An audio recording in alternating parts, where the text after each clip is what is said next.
Damos comienzo a la clase 3 de Fundamentos de Química.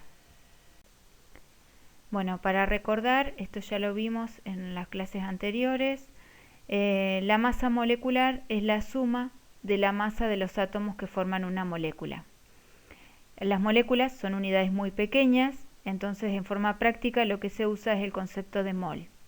Un mol contiene 6,023 por 10 a la 23 moléculas. Por lo tanto, como pueden ver, una molécula es un valor muy pequeñito, por lo tanto se trabaja con el concepto de mol. Entonces, un mol equivale a la masa molecular del determinado compuesto expresada en gramos y equivale a 6,023 por 10 a la 23 unidades de molécula, que es el conocido número de Avogadro.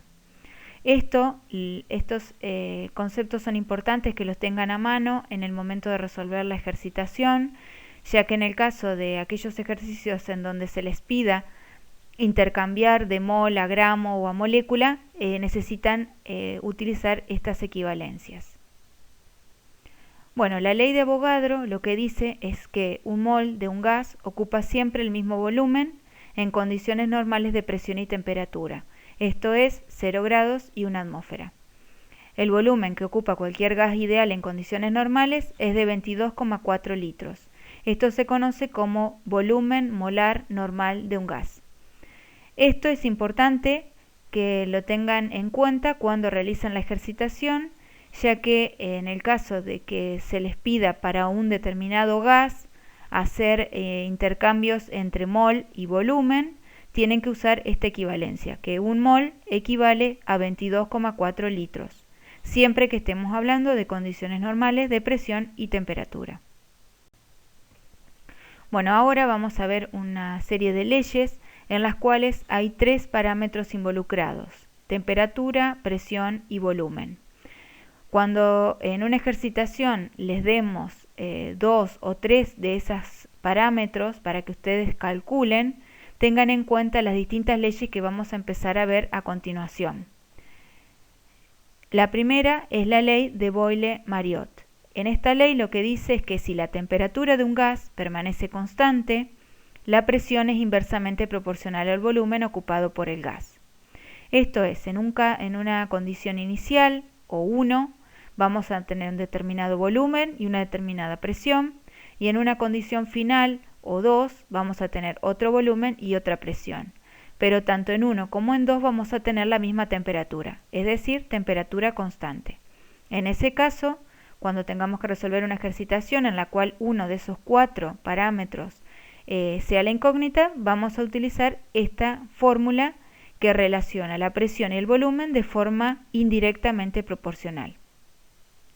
Después tenemos las leyes de Charles-Gay-Lussac. La primera ley lo que dice es que si la presión de un gas permanece constante, los volúmenes y las temperaturas absolutas son directamente proporcionales. Esto es, que vamos a tener un volumen y una temperatura en un estado inicial o 1 y un volumen y una temperatura en un estado final o 2, pero la presión va a ser constante en ambos estados.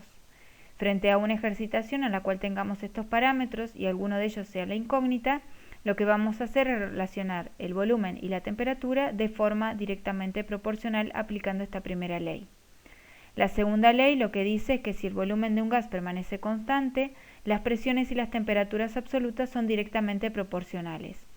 En este caso, entonces, en un estado inicial o 1 tenemos una presión y una temperatura, y en el estado final o 2 tenemos otra presión y otra temperatura, mientras que el volumen en 1 y en 2 son iguales, son constantes. Frente a una ejercitación de este tipo, entonces donde uno de ellos sea la incógnita, lo que hacemos es plantear la relación de presión y temperatura de forma directamente proporcional aplicando la segunda ley. Luego tenemos la ley general de un gas ideal. En este caso, ni presión, ni volumen, ni temperatura permanece constante. Los tres varían desde un estado inicial a un estado final. Para resolver este tipo de ejercitación, se combina la ley de Boyle-Mariotte y las de Charles-Gay-Lussac, lo cual afirma que si un gas ideal pasa de un estado 1 a un estado 2, cambiando la presión, la temperatura y el volumen, la expresión P por V sobre T, o sea presión, volumen y temperatura, permanece constante. Por lo tanto, para resolver una ejercitación de este tipo, en el cual la presión, el volumen y la temperatura en un estado inicial 1 sean diferentes a la presión, volumen y temperatura de un estado final o 2, se tiene que aplicar la fórmula final y se despeja la incógnita. Luego hay otra ecuación muy utilizada, que es la de estado de un gas ideal. Esta relaciona la presión con el volumen, lo cual es igual al número de moles por R, que es una constante universal de gases, que tiene un valor determinado de 0,082 atmósfera por litro sobre Kelvin mol, por la temperatura en grados Kelvin. Esta ecuación es muy utilizada cuando tengo que interconvertir de volumen a número de moles y no tengo condiciones normales de presión y temperatura, como en el caso de la segunda diapositiva que habíamos dicho, que equivalía un mol a 22,4 litros. Bueno, en el caso del ejercicio lo que les decimos es que tenemos 4,88 gramos de un gas cuya naturaleza es dióxido de azufre o trióxido de azufre. Para resolver esta duda, los introducimos en un recipiente de 1 litro y observamos que la presión ejerce a 27 grados centígrados es de 1,5 atmósferas. ¿De qué gas se trata? Y les da las masas atómicas del oxígeno y del azufre. ¿Qué datos tenemos? Tenemos volumen, que es 1 litro, tenemos la presión, que es 1,5 atmósferas, y tenemos la temperatura, que es 27 grados centígrados, la cual tenemos que pasar a Kelvin, o sea, sumarle 273 grados Kelvin. El R lo tenemos porque es un valor constante, y la incógnita sería el N, o sea, el número de moles. Despejando ese N, lo que vamos a tener es el número de moles del gas que estamos hablando. Si sabemos que la masa es 4,88, si a esa masa la dividimos por N, vamos a tener un resultado que va a estar dado en gramos sobre mol. Y eso es masa molecular. Entonces, teniendo ese dato de la masa molecular, podemos comparar con el que vamos a calcular de dióxido de azufre y trióxido de azufre con sus masas atómicas. Entonces, de esa manera vamos a poder saber de qué gas se trata en el problema. Cualquier duda, nos consultan. Por lo tanto, tengan en cuenta lo siguiente, que en todas las ecuaciones de los gases, los valores de temperatura deben expresarse en grados Kelvin, nunca en grados centígrados o Fahrenheit. Entonces, cuando se encuentren frente a una ejercitación en la cual la temperatura no esté en grados Kelvin, primero la van a transformar en grados Kelvin y luego van a resolver el ejercicio. Bueno, pasando a otro tema, unidades de concentración. La concentración expresa una relación entre la cantidad de soluto y la cantidad de solución.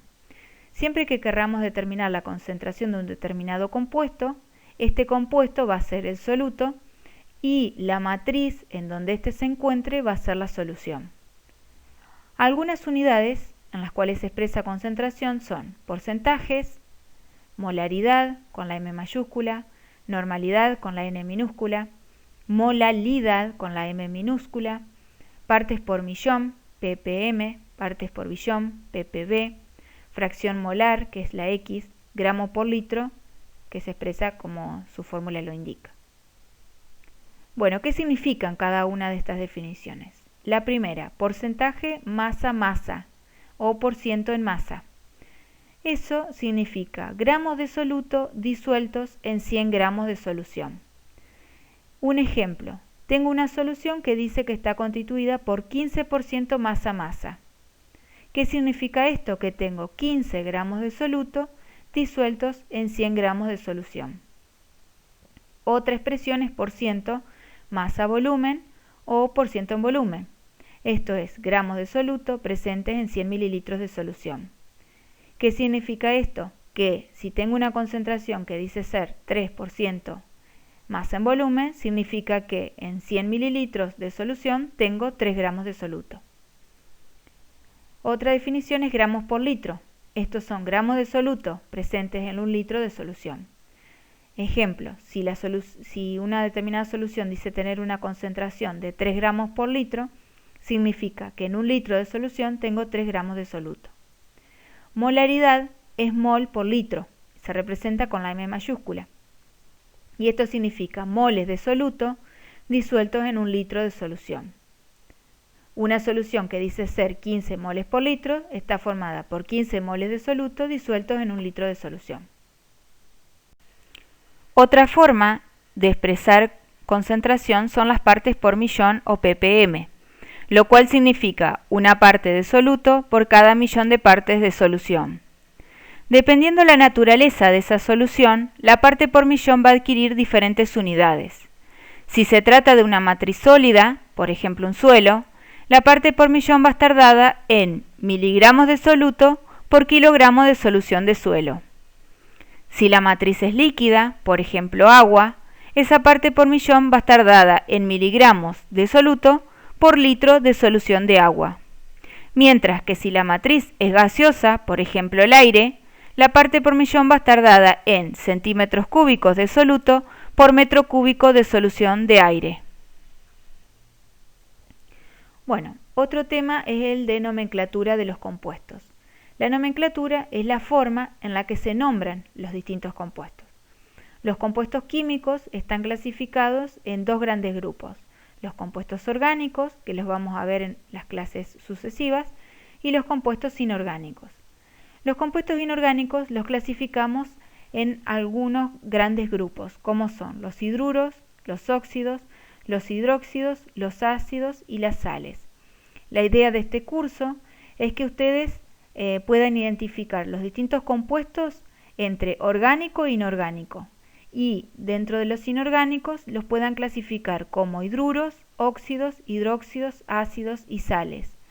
No que aprendan la nomenclatura específica de cómo ellos se llaman químicamente, porque eso nos llevaría muchas clases y no es el objetivo de este curso. Sí que a grandes rasgos ustedes pueden hacer esta gran clasificación. Bueno, para comenzar con el tema de nomenclatura, es importante que tengan una tabla periódica a mano y que recuerden cómo se clasificaban los distintos elementos en metales, semimetales, no metales y gases nobles. Los óxidos son compuestos que están formados por la combinación del oxígeno con otro elemento. Ese elemento puede ser un metal o un no metal. Si el oxígeno se une con un metal, va a formar un óxido metálico o básico. Y si el oxígeno se une con un no metal, va a formar un óxido no metálico o ácido. Si el elemento es metálico, se forma un óxido básico: óxido de cobre, óxido de sodio, óxido de magnesio. Si el elemento es no metálico, se forma un óxido ácido: óxido de cloro, dióxido de carbono, dióxido de azufre. Bueno, después están los hidruros. Los hidruros son la combinación binaria del hidrógeno con un metal, alcalino, alcalino térreo o metales de transición, en el cual el hidrógeno tiene número de oxidación -1. Entonces el hidruro va a estar constituido por un metal y el hidrógeno. Las bases es toda sustancia que en solución es capaz de ceder oxidrilos. Oxidrilos, recuerden que es el oxígeno, el hidrógeno y una carga negativa. Entonces, una base va a ser aquella que va a estar constituida por un hidróxido y por un catión. En el ejemplo está el hidróxido de potasio. El potasio es el catión y el hidróxido es el anión. Un ácido es toda sustancia que en solución acuosa es capaz de ceder protones. Los protones son el hidrógeno cargado positivamente. Entonces un ácido está constituido por el hidrógeno y un anión. El ejemplo es el ácido clorhídrico, constituido por el hidrógeno y por el cloruro. Dentro de los ácidos están los hidrácidos, formados por la combinación del hidrógeno de valencia +1 con un no metal, que puede ser un halógeno, flúor, cloro, bromo, yodo, azufre o cianuro. Cianuro es carbono nitrógeno, o sea, CN. Otro grupo son los oxoácidos, que están constituidos por el hidrógeno, por un no metal y por el oxígeno, y se forman al combinar óxidos ácidos con agua. Las sales están formadas por cationes, iones con carga positiva, enlazados a aniones, que son iones con carga negativa. Son los productos de reacción entre una base y un ácido, donde la base proporciona el catión y el ácido el anión. Entonces tenemos el ácido, por ejemplo, el ácido clorhídrico, y tenemos la base, el hidróxido de sodio. Forma la sal, cloruro de sodio. El sodio proviene del hidróxido, o sea, es el catión que proviene del hidróxido, y el cloruro es el anión que proviene del ácido. Las sales se pueden clasificar en distintos tipos, como neutras, que son todos los hidrógenos del ácido son reemplazados por metal, por ejemplo el cloruro de sodio, que proviene de un hidrácido, el hipoclorito de potasio, el sulfato del bario, el nitrato de plata, que provienen de oxoácidos. Después están las sales ácidas, que uno o más hidrógenos no fueron sustituidos por metales, por ejemplo el carbonato ácido de potasio, o el sulfato ácido de sodio, o el fosfato ácido de calcio, o el fosfato diácido de sodio. Las básicas, uno o más hidróxidos no fueron sustituidos por aniones, ejemplo el nitrato básico de cobre o el cloruro básico de calcio. Y las dobles, que están formadas por más de un catión o de un anión, y estas son el sulfato de sodio y potasio, están formadas por dos cationes, y el bromuro fluoruro de calcio, que están formados por dos aniones. Bueno, para la nomenclatura es importante unificar los nombres de manera de que todos hablemos en el mismo idioma y que frente a un nombre de un determinado compuesto, en cualquier lugar del mundo se puede identificar de quién se está hablando. Por eso es que están las reglas de la IUPAC, que establece un conjunto de recomendaciones para la nomenclatura química. Los números que acompañan a cada uno de los elementos se conocen como subíndices, y si el subíndice es 1, no se coloca. Cuando los subíndices son iguales o múltiplos entre sí, se procede a simplificarlos. Bueno, los óxidos como fórmula general entonces tienen la M, que es el metal o no metal, y el oxígeno, que cada uno tiene una determinada valencia o subíndice, que son las pequeñas letras que se encuentran abajo, la M y la N. La M es la valencia del oxígeno y el N es de metal, o sea que se intercambian. Es importante tener en cuenta para la nomenclatura que si el metal tiene dos valencias, la valencia más chica va a tener una terminación oso y la valencia mayor va a tener una terminación en ico, para poder diferenciarlas. Veamos ejemplos. Si las sustancias son óxidos metálicos, por ejemplo el oxígeno con el hierro, tenemos dos casos. El hierro tiene dos tipos de valencia, 2 y 3. En el caso de 2, van a ver que la fórmula se escribe como hierro y oxígeno. Como el oxígeno tiene valencia 2 y el hierro 2, se simplifican y por lo tanto no queda ningún subíndice. El nombre va a ser en forma sistemática óxido de hierro y en forma tradicional óxido ferroso, o sea con la terminación oso por ser la valencia menor. Cuando el hierro esté con valencia 3, la fórmula va a quedar escrita como hierro 2, que es la valencia del oxígeno, y oxígeno 3, que es la valencia del hierro, y va a tener un nombre en forma sistemática como trióxido de dihierro, o en la forma tradicional como óxido férrico, con la terminación en ico por ser la mayor valencia. Después tenemos casos como el del óxido no metálico, en el cual el oxígeno se reacciona con el cloro. El cloro tiene 4 valencias, por lo tanto tiene diferentes nomenclaturas. En el primer caso es el óxido de cloro con la valencia 1, por lo tanto el cloro en la fórmula va a tener un 2 como subíndice y el oxígeno nada porque el 1 no se escribe. En forma sistemática se va a llamar óxido de dicloro y en forma tradicional óxido hipocloroso. Acá tenemos que aclarar que cuando se trata de un metal o un no metal que tiene 4 valencias, la más chica va a empezar con hipo y va a terminar en oso. En el caso del segundo ejemplo, que es óxido de cloro cuando tiene valencia 3, el cloro va a quedar con 2, que es la valencia del oxígeno, y el oxígeno con 3, que es la valencia del cloro. En forma sistemática se va a llamar trióxido de dicloro y en forma tradicional óxido cloroso, o sea la terminación oso. En la tercera valencia, que sería óxido de cloro con valencia 5, la fórmula va a quedar cloro 2 por la valencia del oxígeno 5 por la valencia del cloro. En la nomenclatura se va a llamar de forma sistemática pentóxido de dicloro y en la forma tradicional óxido clórico, terminación ico. Y en el cuarto caso, que es el óxido de cloro en valencia 7, la fórmula va a quedar con cloro con un número 2 abajo, que es la valencia del oxígeno 7, que es la valencia de cloro. Y en forma sistemática se va a llamar heptóxido de dicloro y en la tradicional óxido hiperclórico. Entonces, repasando, cuando se trata de compuestos que tienen dos valencias, las terminaciones son oso e ico, oso para la menor, ico para la mayor valencia, y en el caso de que se tengan cuatro valencias, la más pequeña va a empezar con hipo y va a terminar en oso, la segunda va a terminar en oso, la tercera va a terminar en ico y la cuarta va a comenzar con hiper y terminar en ico. Bueno, los hidróxidos, álcalis o bases, es lo mismo, están formados por metales y su fórmula general es la M del metal y el OH, que es el hidroxilo, hidróxido u oxidrilo. Ese hidroxilo no se separa, va entre paréntesis, y el N es la valencia del metal. Tenemos algunos ejemplos.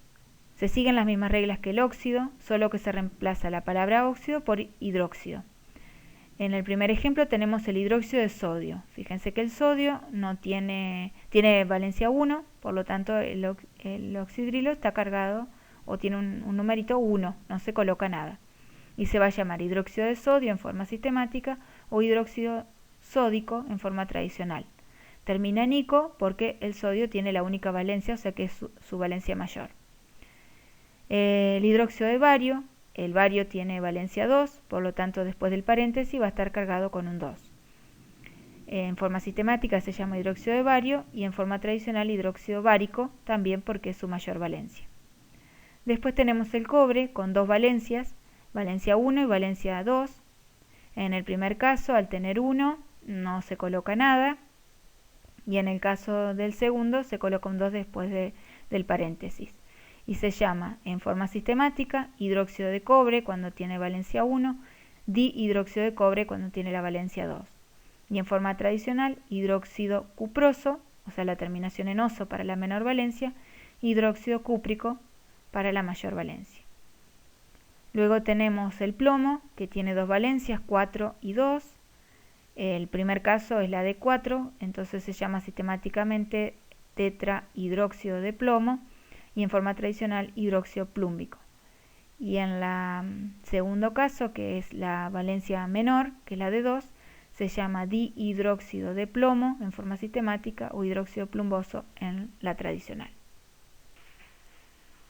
La fórmula general de un ácido, en el caso de que se trate de un hidrácido, es HM, donde H es el hidrógeno y M es un no metal. Por ejemplo, flúor, cloro, bromo, yodo, azufre o cianuro. Si la fórmula es de un oxoácido, va a ser H del hidrógeno, M del no metal y O del oxígeno. Ese no metal puede ser nitrógeno, azufre, fósforo, cloro, yodo, bromo, carbono, silicio. Dentro de ejemplos de los hidrácidos podemos nombrar el HF, que es el ácido fluorhídrico, el H-cloro, que es el ácido clorhídrico, el H2S, que es el ácido sulfídrico, y HCN, que es el ácido cianhídrico. Fíjense que en la nomenclatura todos estos comienzan con la palabra ácido. Ejemplos de oxoácidos. Bueno, tenemos algunos con el nitrógeno, en donde si actúa con valencia 3 se llama ácido nitroso en forma tradicional, o si actúa con 5 se llama ácido nítrico, terminación oso, ico, como la que veníamos viendo. El nombre sistemático es mucho más largo y tedioso. Tenemos el azufre, que tiene 3 valencias, 2, 4 y 5, entonces se va a llamar hipo, sulfuroso y sulfúrico. Todos comienzan con la palabra ácido, o sea que es fácil poder identificar que se trata de un ácido. Bueno, después tenemos otras con el carbono, con el cloro, con el silicio y con el fósforo. Es como para que ustedes vean diferentes ejemplos. Las sales están constituidas entonces por un catión y un anión, como ven en el primer caso, que sería el más simple, es bromuro de potasio. Ahí está constituido por el bromo, que es el anión, y el potasio, que es el catión. Después ya empiezan nombres más complejos, como el sulfito de sodio, el perclorato de cobalto 3 o perclorato cobáltico, el fosfato ácido de hierro 3 o bifosfato de hierro 3, el bicarbonato de litio o carbonato ácido de litio, el bisulfuro de cobre o sulfuro de ácido de cobre 2, el nitrato básico de cobre, el cloruro básico de calcio, sulfato de sodio y potasio, el bromuro, fluoruro de calcio. Como les dije al inicio, la idea de la nomenclatura de los compuestos inorgánicos es solo que ustedes sepan, primero, que se trata de un inorgánico y no de un orgánico, y segundo, que dentro de los inorgánicos los clasifiquen en estos grandes grupos, como ácidos, bases, óxidos, sales, hidruros y nada más. No que se sepan el nombre de la nomenclatura, pero sí queríamos darle una idea básica de cómo se los nombra para que ustedes puedan el día de mañana, si necesitan profundizar en el tema, hacerlo. En este curso no era la intención, ya que nos demandaría mucho más tiempo. Muchas gracias.